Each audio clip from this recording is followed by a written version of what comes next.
लीजिए। कितने का है? 5,000। ठीक है, मैं तुम्हें 2,500 रुपये देती हूँ, तुम ऑनलाइन करा दो। 2,500 नहीं, आप दोगे 3,000 और मैं दूंगी 2,000। क्यों?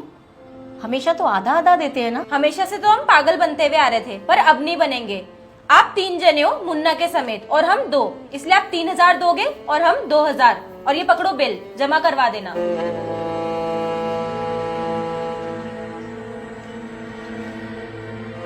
पायल, ये तुम कैसी बातें कर रही हो?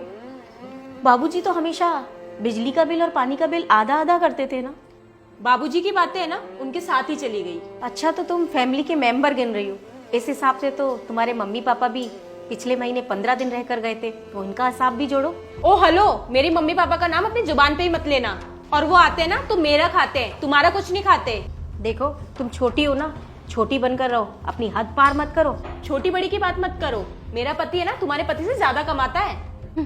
ज्यादा कमाता है, फिर भी रो ही रही हो। करो ना आधा आधा, मैं 3 देती हूँ, तुम 2 देती हो, क्या लगा के रखा है? क्यों करूं मैं आधा आधा? मेरा पति ज्यादा कमाता है तो इसका मतलब ये तो नहीं ना कि मैं तुम पे लुटा दूं वो सब। यार भैया देखो ना, ये फिर लड़ने लग गई।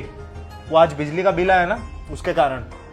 भाई तू चिंता मत कर, तुझे पता है ना पिताजी ने मरने से पहले क्या कहा था कि अगर तुम दोनों भाई एक दूसरे को समझोगे और साथ रहोगे तो ये कितना भी झगड़ ले, इन औरतों का कुछ भी हो जाए, लेकिन तुम दोनों कभी अलग नहीं होंगे, ये परिवार एक रहेगा।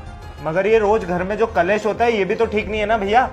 इनके कारण अपना काम नहीं हो पाता है। तुम उसकी चिंता छोड़ो, मैंने उसका भी समाधान कर दिया है। आज के बाद ये दोनों औरतें इस घर के अंदर कभी लड़ाई नहीं करेगी। ऐसा क्या कर दिया भैया आपने? अरे बस तुम तो देखते जाओ। मेरा पति इतना ही कमाता है तो अलग मकान बनाकर रहो ना। तुम क्या इस मकान को दहेज में लेके आई हो? करना ही है ना तो इस घर का बंटवारा करो। सुनिए, वो जेपी सर है क्या? हाँ है, लेकिन आप कौन? वो उनसे कहिए कि वकील साहब आए हैं। ठीक है। सुनिए, आपसे मिलने कोई वकील साहब आए। ठीक है, तुम चलो मैं आता हूँ। ठीक है। सुन भाई, तू पूछ रहा था ना कि आपने क्या किया है, आ चल दिखाता हूँ तुझे तमाशा।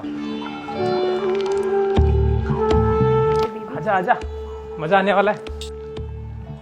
जी आप ही हैं जेपी सर? हाँ जी बताइए। जी मैं बनवारी जी का वकील हूँ।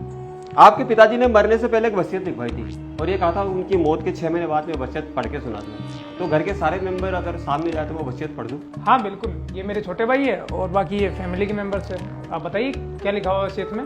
देखिए, जैसा इसमें लिखा है वैसा मैं पढ़ के बता देता हूँ। उन्होंने लिखवा है कि मेरे मरने के बाद मेरे दोनों बेटों में अगर आपसी लड़ाई होती है, अनबन रहती है और उनकी दोनों पत्नियों में झगड़ा होता है तो ये पूरा मकान ट्रस्ट में चला जाएगा। तो मुझे सिर्फ यही जानना है कि आप लोग आपस में झगड़ा तो नहीं करते, आप लोगों में प्रेम है? नहीं सर, हम दोनों भाई में कोई झगड़ा नहीं है, बाकी आप इनसे पूछ लीजिए। आप दोनों में झगड़ा होता है या प्यार से रहते हैं आप दोनों भी? अरे नहीं नहीं वकील साहब, कैसी बातें कर रहे हैं? ये तो मेरी छोटी बहन जैसी है ना पायल? हाँ, और हाँ वकील साहब, ये बिल्कुल मेरी माँ जैसी है। अच्छा, लेकिन घर में तो औरतों में छोटी छोटी बात पे झगड़ा होता है, आप में कभी झगड़ा नहीं होता? बिल्कुल नहीं वकील साहब, बिल्कुल नहीं। है ना पायल? हाँ। भैया ये क्या हो रहा है? ये उल्टी गंगा कैसे बह रही है? जो सस्पेंस था ना वो यही है, और ये कोई वकील नहीं है, मेरा पुराना दोस्त है, थिएटर करता था, उसकी एक्टिंग वहाँ तो काम आई नहीं, आज यहाँ काम आ गई। अरे वाह भैया, कमाल कर दिया आपने तो। अच्छा जेपी सर, मैं चलता हूँ। और हाँ, वसीयत के अनुसार मैं हर 6 महीने में आता रहूंगा और पता करूंगा कि आप लोग प्यार से रह रहे हैं नहीं रह रहे हैं, और अगर झगड़ा होगा तो ये सारी प्रॉपर्टी ट्रस्ट में चले जाएगी। हाँ वकील साहब, अब आते जरूर रहना हर 6 महीने में। ठीक है। घर की औरतों को कभी भी पूरी सच्चाई नहीं बतानी चाहिए, वरना वो कभी भी पूरे घर को बर्बाद कर सकती है, ऐसे ही झगड़ा करके।